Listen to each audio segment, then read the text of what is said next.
Well, hello, this is Peter Combs from P.L. Combs Asian Art and Bidamount.com, located in Gloucester, Massachusetts.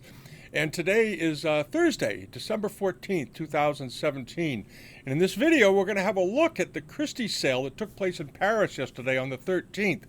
It was an interesting catalog, not a huge catalog like you see in Hong Kong or New York typically, one of these big series of sales, but very nice. And if you come to the Bidamount.com site and click the Dealers and Auctioneers tab in the upper right, it'll bring you to this page. And we have the Christie's catalogs, Bonhams, and all that here.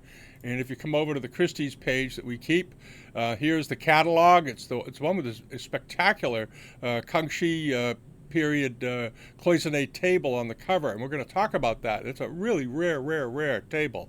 I can't say that enough. There's only one other known. It's believed to be the mate to this table. It's in the Uldry collection, a prominent Cloisonne collector. But at any rate, this is the beginning of the catalog. We're going to get to the catalog in a second and how things did. This is a detailed shot of one of the Kangxi vases that was in the sale. It's a very beautiful one, exceptional quality, and did very well. And here's the other vase. A lot of nice blue overglazed enamel here, and we'll take a look at that. But first, we're going to get started with this. This was maybe one of the bargains of the day. Was this very big, 20-inch tall Kangxi Jar. And it brought 20,000 euros. And you may say, well, that's reasonable for that because it's a big jar and it's Kangxi and it's nicely painted. And but it had this on the back. And how that went for just 20,000 euros, I don't quite understand it. I thought it would bring 40, maybe 50,000. But beautifully inscribed. These big inscribed Kangxi vases jars and vases are pretty rare. They don't turn up all that often. And the neatness of the script on this is just excellent. And it's dated to 1720, the end of the Kangxi period. And the decoration, as you can see, is just beautiful. The way the mountains are done, the shading of the light hitting the mountains over the rocks, and the way the layering effect of the landscape as it goes up is just really lovely, very three-dimensional. Beautiful example. And it went for just 20,000 euros, which I think was a very, very good buy for someone. And the next piece was right after this. That lot was lot 32. This is lot 33. Is this very attractive Shunxi period sleeve vase, about 19 inches tall. It was estimated at 12 to 18,000 euros. And apparently the crowd liked it a lot more than that. Maybe all the attention that the Butler collection's gotten over the last year. I don't know, but this thing went for 50,000 euros. But it was beautifully painted. It was very beautifully painted. The shading of the blue, the delicateness of the blue on this was just really beautiful. And the delineation of the birds and the way they're perched, just a lovely example. And as I said, it brought 50,000 euros, so the crowd really liked it. And the next item up was this. This was a gilt vermeil lotus form covered bowl. Had a Jing mark on the cover, on the base rather, down here, a 4-character mark.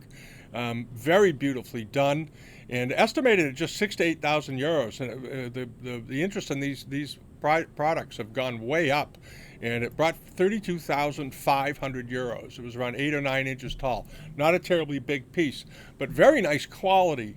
And as I've said in previous videos, these secondary arts of China, not bronzes and not porcelain and not paintings, but other objects, scholars' objects, table, other things, they're really coming up, and this is just one of them. And it brought a very good price, almost just a little, in the upper $30,000 range if you're doing this from America.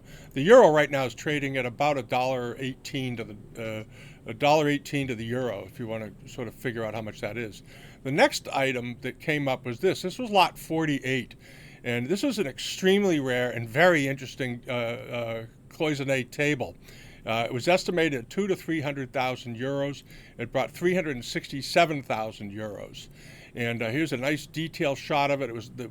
They feel it was probably made in the late 1600s in the Kangxi period. It's just a very lovely big table. And a mate to it, they believe it's the mate anyway, is in the Uldry collection. who wrote the famous book on Cloisonne. He was a huge Cloisonne collector, but a virtually identical piece is in his collection with this wooden base, identical wooden base and identical table. And the thesis is that there's no other known examples, so it's believed these probably were a pair that were originally made. And I think we have some pictures over here. It came from the Thyssen Bornemisza collection. She was a huge family of art collectors. And here's another picture of the table, and just a beautiful thing. We're going to bring that in so you can really get a look at it. This is just spectacular. And to still retain its original wooden base, carved wooden base, there it is. And if we flip over to the next page, there's the one in the Ildry collection. All right. It's in the museum, in the Reitberg Museum, rather, 1985. Okay, I think it was on loan, but at any rate, that's the table, and it did great. It did just great. It brought, as I said, 367,000 euros, or a little over $400,000. But what a beautiful table, huh? Oh. And keep your eyes out for one. You might come across it. All right, and then we're on to this, the Kangxi pieces, the vases, these big Femi-Vert vases. This was the first one. It was estimated at 30 to 50,000 euros, and it went way beyond that. This is a 17-inch vase, and it brought 85,000 euros. But the quality and the crispness of the decoration on this were really quite lovely. And a very interesting scene on here, a lot of figures, a lot of nice use of highlighting, punctuating. You have this sea of green, and it's punctuated with this beautiful clear blue enamel, overglazed enamel here. And then you have the little seal and the artisanal leaf, the curl leaf up on the neck. But nice potting, beautifully proportional, and a lovely example. All right, and then next up came this one. This one even brought more money. It was also estimated at 30 to 50,000 euros. It was also about 17 inches tall. I think the catalog said these both came out of the same collection, and just a great example. What was curious, here's the vase. First, we'll talk about the vase a little bit. Beautifully painted, and I love the cart, the way they did the wheel. It draws your eye in. The way the scene is sort of centered over the interaction of the people. And again, this very nice use of blue. This is not the same tone of blue as you saw in the other one. This is almost more of a violet color, but beautifully done. And I like the way the artist implied the cracked stucco in the walls. That's sort of an interesting touch. And what was curious about this was that it had a Kangxi mark on the bottom done in black. And I suspect the mark was added later because you do have the double blue circle under here, which is typical. But it had a Kangxi mark. And these big vases typically don't have marks. And I suspect it was added later, and it looked like they might have reglazed the area or did something. And I'm not quite sure why, but anyway, it didn't matter one bit to the bidders, apparently, because it brought 115,000 euros, which is a very strong price for a Kangxi vase.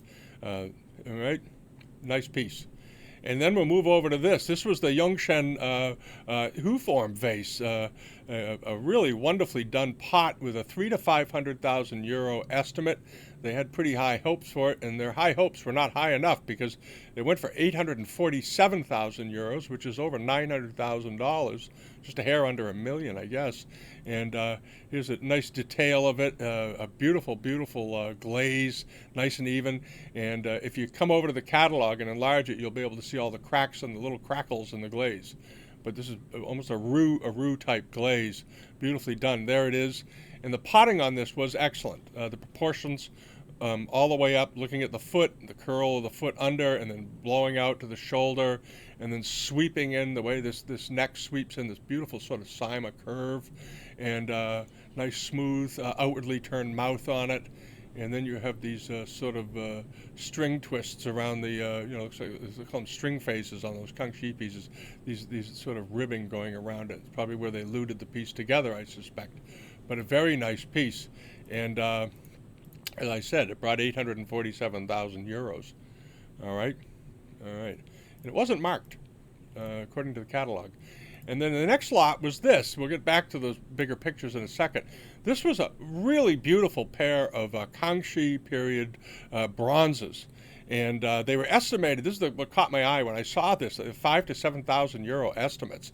And I thought that estimate seemed ridiculously low. Here are the pieces. They're 7 inches tall and spectacularly well cast. Very crisp casting, which is sort of typical of Kangxi bronzes. If you look at some, you go to museums and they'll have some, you'll notice the castings tend to be very, very crisp. Sort of sharp, but very, very carefully delineated. Very masculine in their form. In this, you have an elephant being sat upon by an immortal holding a scroll, and then another fellow here sitting on a foo lion. Just a lovely, lovely example. All right, and it brought 319,000 euros, which is a pretty good price for that. And there's a nice detail of of one of the figures. Just excellent quality. And then on to the main event of the day was this really wonderful Qinlong 100 deer vase. All right, and you've all seen these before. 100 deer vases do turn up. As a matter of fact, there's a very good one. Here's a nice detail of it. A very nice one of these also right in the Guimet Museum in Paris. I think this one, though, I compared the two. This one's a little sharper in painting. The painting quality on this was out of this world. Deer began appearing on porcelain in China during the latter part of the Ming Dynasty, during the Jing period, and continued on through, and they became popular once again, very popular in the Qinlong period, because the Jesuit painter Giuseppe Castiglione famously did quite a bit of work painting deer, and one of them was a famous large scroll he did, and brought it back into favor with the emperor. And there's a lot of symbolism between the spelling of the word 100 deer and all that has to do with good fortune and lots of symbolism. I won't go into it here. But here's a nice overall shot of this pot. Again, beautifully potted, about 17 inches tall. The mountains on this, the way they're done, the layering of the mountains is just spectacular. And the quality, the crispness with which the deer are painted is excellent. All right, and if you want to browse it, there's a very good write-up in the catalog. I'm looking at the catalog now. They have some terrific big detail close-up images, and there's a fairly good write-up here. And on the next page, there's a side shots of this and so forth, and there's a nice explanation of the symbolism of the deer pattern, and just a beautiful thing. And this did extremely well also. It pretty much blew away the estimate to bits. It was estimated at 500,000 to 700,000 euros. It brought just a hair over 4.1 million euros. So it basically brought, in the end, about almost 10 times its low estimate. Quite a thing. There it is. And then up was this beautiful mid-late Ming bronze Buddha, gilt bronze, nice example, beautifully cast, estimated at 40,000 to 60,000 euros.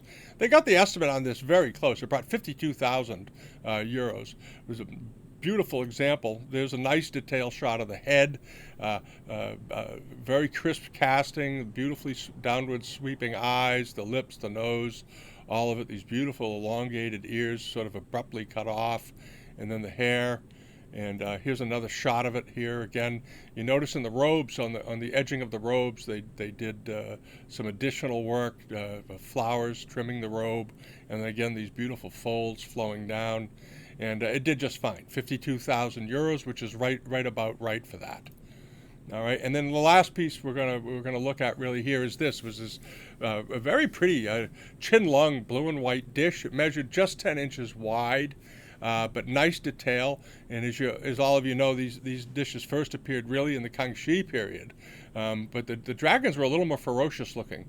If you compare the Qinlong examples to the Kangxi ones, to me the dragons always look not quite as wild. But very nicely done, and good use of blue, and it did fine. It was estimated at just 10,000 to 15,000 euros. It brought 13,000 euros, which is about right on the money for one of these. It's a nice 10-inch dish and so forth, and a well-known type. Kangxi ones were often enameled as well. All right. And that was it. Oh, this painting was in the sale too. It was a very pretty painting, 19th century, very crisply painted. And I think it brought about 15,000 euros or so. All right, and that's it. That's it for this video. If you want to see the catalog and peruse it, always remember to read these catalogs, even the French ones. Under the notes, they put a lot of information in it if you don't speak French in English that you can study up on, and it's well worth the look. All right, we'll do the regular video tomorrow, the regular weekly, and have a great week. And see you all next time. Thanks for visiting. Sign up and subscribe if you haven't done so on Bidamount, and subscribe to us here on YouTube. We do these videos fairly often. All right. Bye-bye. Thanks for visiting.